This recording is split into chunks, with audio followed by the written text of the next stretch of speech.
Bom, a minha apresentação, a minha intervenção é muito curta, na verdade, porque eu faço parte do grupo que fez essa reflexão e ajudou a produzir esse trabalho, embora não tenha tido uma participação tão decisiva como, evidentemente, o professor Bevilacqua e o professor Naumar.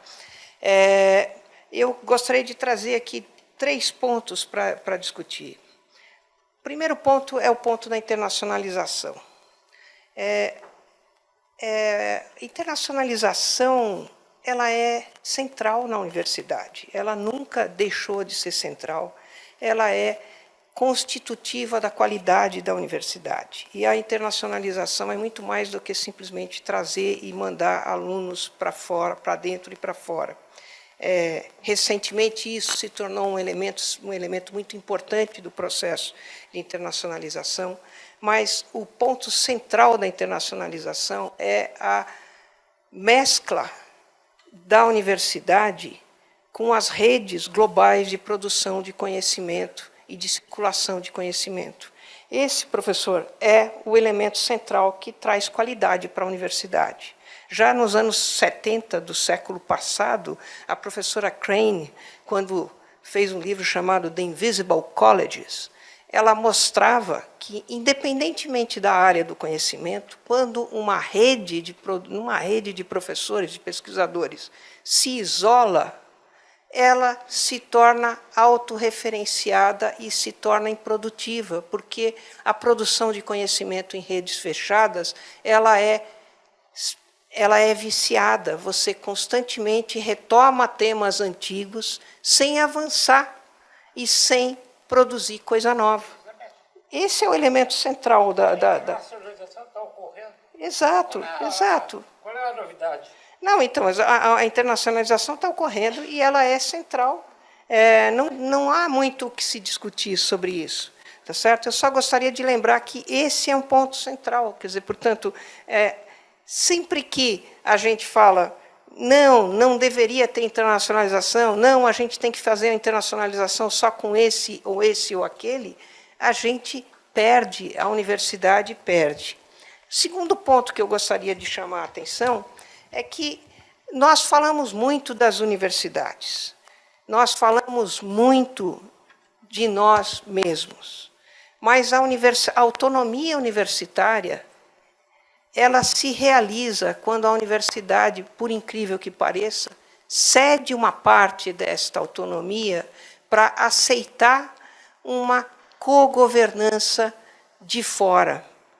Tá certo? O professor Burton Clark, que é um dos fundadores da área de pesquisa em ensino superior internacionalmente, ele dizia que uma universidade que é uma grande universidade, ela tem que ter um Board of Trustees.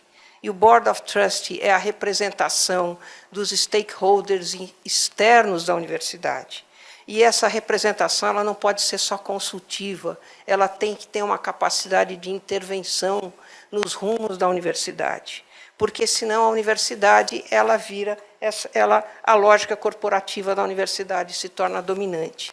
Eu estou terminando de fazer um estudo comparado da experiência da autonomia das universidades paulistas com a experiência da autonomia das universidades da Finlândia. É muito mais recente, é um processo de autonomia que começou no final dos anos 2000, mas é monstruoso como a autonomia nas universidades finlandesas acabou produzindo uma reforma monstruosa da universidade por dentro.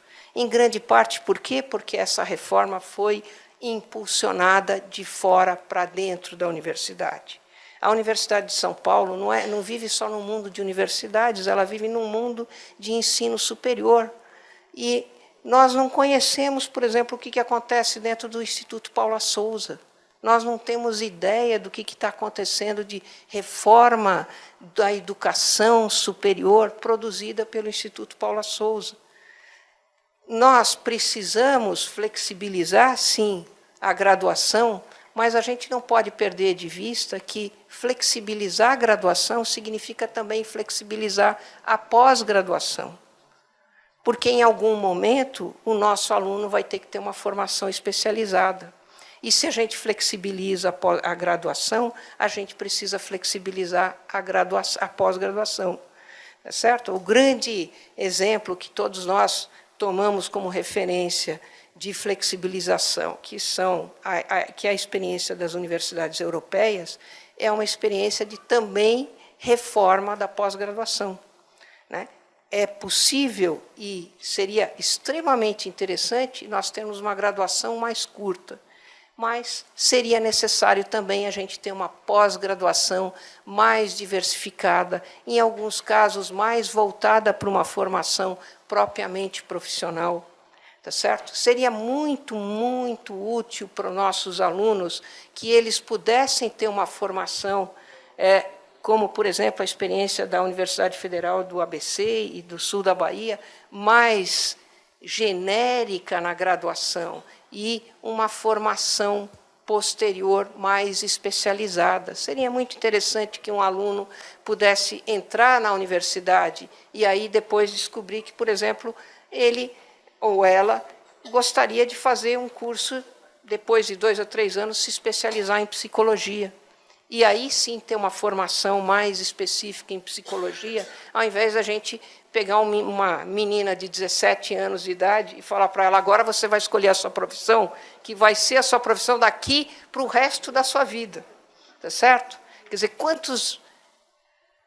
quanta gente perde, né, entre aspas, tempo, porque ela entra no curso errado, aí desiste, aí vai para outra. Quanto nós não poderíamos ganhar se a gente criasse intercâmbio dos nossos estudantes para a Escola Paula Souza e receber estudantes da Escola Paula Souza na nossa universidade? Provavelmente ganharíamos ambos. É muito possível que nos dois movimentos nós teríamos ganhos muito grandes. Então, eu acho que esse é o segundo ponto que eu gostaria de chamar a atenção. A universidade ela precisa se abrir para fora. Talvez nós precisemos, sim,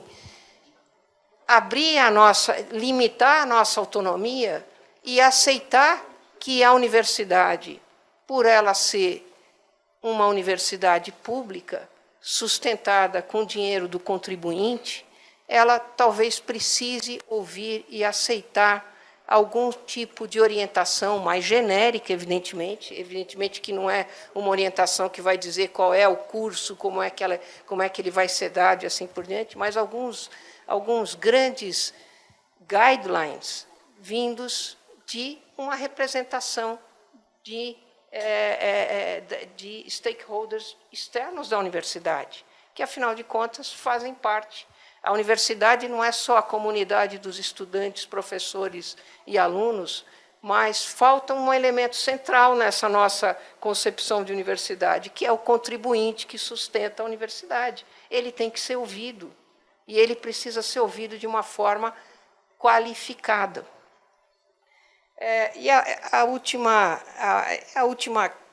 questão que eu queria colocar é justamente esse papel muito importante que a Universidade de São Paulo pode ter no cenário do Brasil, né? Realmente ela pode ser um grande guia.